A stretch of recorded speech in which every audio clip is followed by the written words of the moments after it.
Sunday, February 3rd, the spotlight was on the University of Phoenix Stadium in Glendale, Arizona, as the state hosted Super Bowl 42, generating $400 million to the local economy. The football game brought over 200,000 visitors to the Valley, but what may have been overlooked is the environmental benefits from Super Bowl 42.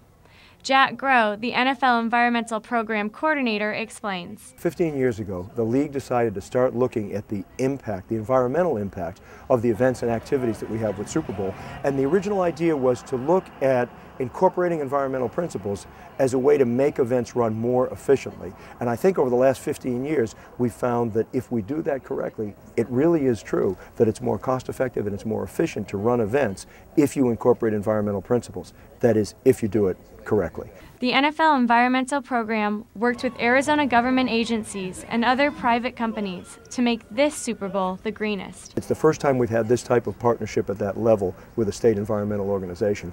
It's worked out very well. The Salt River Project was one of those companies working close with the NFL Environmental Program. One of the best things about this partnership is that we are able to educate visitors to the Valley as well as those who live here about the importance of using clean, renewable energy to power their homes and their businesses, just like the NFL is doing for their events being held here in the Valley. Recycling in Arizona did not start with the NFL or Super Bowl 42. We at DEQ have had an ongoing relationship with the Arizona Cardinals for a couple of years now to have a very extensive recycling effort out at University of Phoenix Stadium, and the NFL says this is the best recycling program they've ever seen at an NFL stadium. So what makes Super Bowl 42 and the partnership with the NFL Environmental Program in Arizona so successfully green? Well, this is a great place for people to work on environmental projects because people in Arizona get it.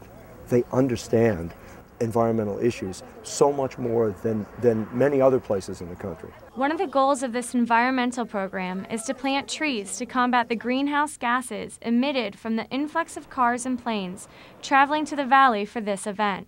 We're doing 42 trees here at elementary schools in the Valley, and we're doing 42 acres of trees up in the White Mountain area near the Rodeo Chediskai fire flashpoint from a few years ago, and also 42 acres of trees on the White Mountain Indian Reservation, also in the White Mountains. And so the overall impact of all these trees is going to be very significant for us here in Arizona. One of the best things you can do to hold down CO2 emissions, which is a major greenhouse gas, is to plant trees, because those trees absorb that CO2 and reduce the impacts of global warming and climate change. The Cardinals Academy is one of those schools where trees are planted here in the Valley. Kids there participated in the tree planting and learned about the importance of being environmentally conscious. We learn from this. As the tree grows, we also grow from our problems and learn from them when we get older. Eventually, this football frenzy and the mass of people around me will fade, but the environmental benefits from Super Bowl 42 will continue to profit Arizona and its youth for years to come. For Arizona Capital Television, I'm Amber Bagwell.